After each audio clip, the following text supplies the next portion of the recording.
The debate that was spurred by the inception of the new conservation movement showed that there are a huge diversity of worldviews in conservation, which sometimes complement and sometimes conflict with one another. In this video, we will look at the complexity of values in conservation and the diversity of perspectives that exist in the field. The debate around the new conservation movement and its vitriolic tone did the conservation movement a couple of disservices. First, the debate painted the picture of conservationists as being either staunchly biocentric or anthropocentric, but this isn't really reflective of reality. Rather than being a distinct set of separate camps, the biocentric and anthropocentric approaches to conservation are more like two ends of a spectrum with plenty of gray area in between. If you have already completed the Future of Conservation survey, you probably saw that you don't fit neatly into one of these camps. You probably have views that align with each of them, or you might find that you lean one way or the other depending on the context. If you did fit squarely into one of these camps, that's okay. You're just in the minority in conservation, as most people's views lie somewhere in between the middle of the two poles. As you might have noticed in the last few videos, the new conservation debate was also heavily dominated by older white men. The philosophies at the core of the debate were also highly Eurocentric. These are of course not the only perspectives in conservation, but the new conservation debate largely overlooked anything outside of these dominant perspectives. In particular, indigenous voices and philosophies were largely excluded from the mainstream conservation discourse. So in reality, the spectrum of values and worldviews in conservation is less of a two-dimensional spectrum with opposing poles. It's more like a multi-dimensional constellation of values. To better understand this diversity of viewpoints in conservation, and to show that the new conservation debate was not as black and white as it was often portrayed, researchers at Cambridge University launched the Future of Conservation survey, the results of which were shared in our reading by Chris Sandbrook. You were asked to complete the survey at the beginning of this week's activities, but before it was released as a tool for the public, over 9,000 conservation practitioners and academics in nearly 150 countries answered those same 38 questions.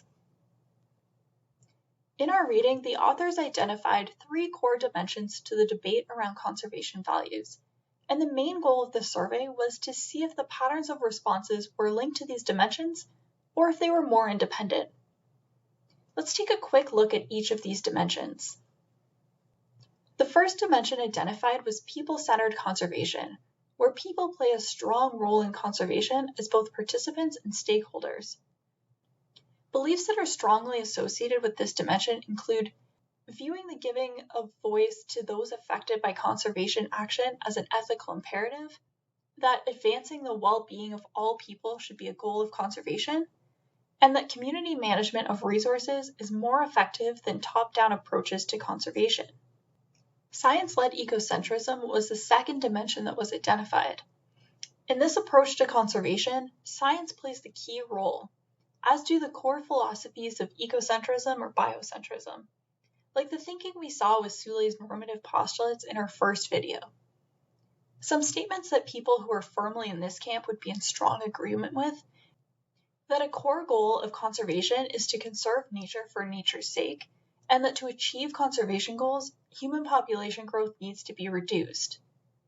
They would also contend that in order to achieve most conservation goals, strict protected areas where humans are largely or completely excluded are necessary. The final dimension of the debate in conservation that was identified was conservation through capitalism. In this approach to conservation, corporations play a strong role through economic arguments and market-based approaches. Some of the core beliefs that are associated with this dimension, that working with corporations is not just a pragmatic approach, as they can be a positive force for conservation, and that the best way for conservation to move forward is to simultaneously promote human well-being through economic growth. Folks that strongly identify with this dimension of conservation also deeply believe that conservation should work with and not against capitalism. If most respondents adhered to the new or traditional positions like the tenor of the new conservation debate would have us think would be the case, we would expect them to cluster into groups corresponding to these positions and that the positions of respondents in each dimension would be highly correlated within each cluster. Let's take a look at some of the key results that came out of the future of conservation work. This figure is from our reading and shows the views of conservationists on some of the key issues from the new conservation debate. Those statements that are near the top and the bottom of the graphic are those which respondents were relatively in agreement about. For example, at the very top of the figure, we see that 97% of respondents agreed that maintaining biological diversity should be a goal of conservation. And at the bottom, we see that 92% of respondents disagree that humans are separate from nature, not a part of it. In the middle of the graphic are the statements that were the most contentious. For example, 40% of respondents agreed and 49% disagreed that it is acceptable for people to be displaced to make space for protected areas. It wasn't too surprising to see which statements ended up being the most contentious among respondents to the Future of Conservation survey, as many of them have a long history of debate within the conservation community, and some are likely to never be fully settled. For example, the role of humans within protected areas, or even whether they should be present at all, is a matter that has long been and continues to be a source of debate in conservation.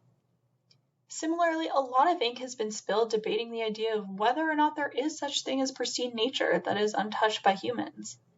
The statements that are in bold here are those that the researchers decided were strongly associated with one of the three dimensions that we looked at on the last slide. These were also the statements that the researchers used to see how well people's views aligned with these dimensions. Remember that if most respondents align strongly with one dimension or another, we would expect to see them clustering into groups corresponding to these positions, and that the position of respondents within each dimension would be highly correlated within each cluster. Instead, as we can see here, the factor scores were not substantially correlated, and respondents to the survey exhibited a wide range of positions in all three dimensions, and a cluster analysis revealed that there was no evidence of distinct subclusters.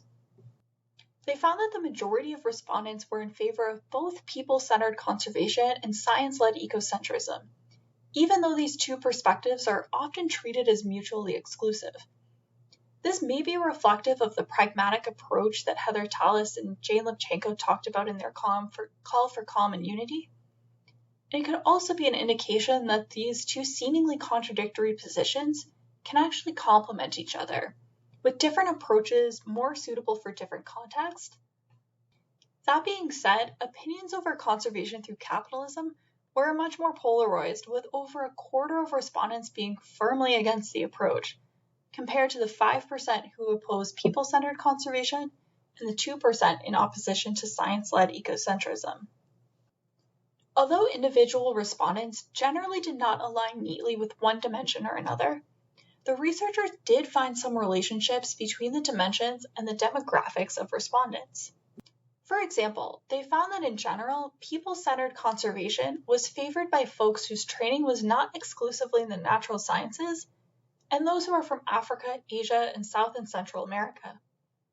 The authors of our reading explain this result by noting that social science and more interdisciplinary academic training tends to emphasize the role and importance of people in landscape management, making the connections between conservation and the lives of local people easier to see. The geographic distribution of these views was suggested by the researchers to stem from respondents who are more likely to be from communities that have suffered the harms of strict biodiversity conservation measures in the past, being more likely to favor people-centered conservation approaches now. When it came to science-led ecocentrism, very senior conservationists were less in favor of the approach compared to their more junior colleagues. This suggests that either those who hold more ecocentric views are less likely to attain senior positions, or that these ideas lose their appeal as one gains professional experience. Folks trained in the biological sciences were more likely to be in strong support of the approach, whereas those trained in the social sciences were strongly opposed to it. Science-led ecocentrism was also more favored in North America and Australia, which was the exact opposite of the geographic distribution of the people-centered conservation approach. Conservation through capitalism was favored by folks with training that was not in the social sciences, by those in more senior positions, and by those from Africa. The authors of the paper raised some interesting questions about causality with the seniority effect, asking whether conservationists become senior because they hold certain views, or develop them having moved into senior positions, perhaps as a pragmatic response to the funding landscape or prevailing societal views. These results support the claims that the lack of diversity in the new conservation debate led to an underrepresentation of certain viewpoints that are present within the wider conservation community. Given the power imbalances between different demographic groups, it also raises questions about whether ideas unpopular with some conservationists are being imposed on them by more powerful supporters of those ideas, as has occurred in the past. Although the sample for the Future of Conservation survey was both large and diverse in its coverage of the global conservation community, it is important to note that the sampling strategy was based on an opportunistic sharing of an online survey and still leaves out some facets of the conservation community. The results of the survey overrepresents highly educated conservationists from English-speaking and wealthy countries, and underrepresents those from non-English speaking and poorer countries, as well as those with lower levels of education, including those who engage in community-led conservation at the local level. The survey was also deliberately designed to focus on the issues that were brought up in the new conservation debate. And although the debate touched on a lot of the long-standing discussions and points of tension in conservation, it by no means was reflective of the full range of issues that are pertinent to the future of conservation. It is therefore important to keep in mind that this survey was only meant to show the diversity of thought on some key conservation issues. In general, though, the results of the Future of Conservation survey suggest that the conservation movement is less divided than some make it out to be. It also suggested that there is broad support for a position in conservation that combines elements of both traditional and the new conservation. Because conservation is a global endeavor, it is inherently a multicultural project, and the Future of Conservation survey showed us that there is room in the discipline for a wide range of perspectives. However, as we move to a more international and multicultural conservation, we also have to acknowledge the diverse ways that societies conceive human-nature relationships, including those which do not have a concept of nature that is separate from humans.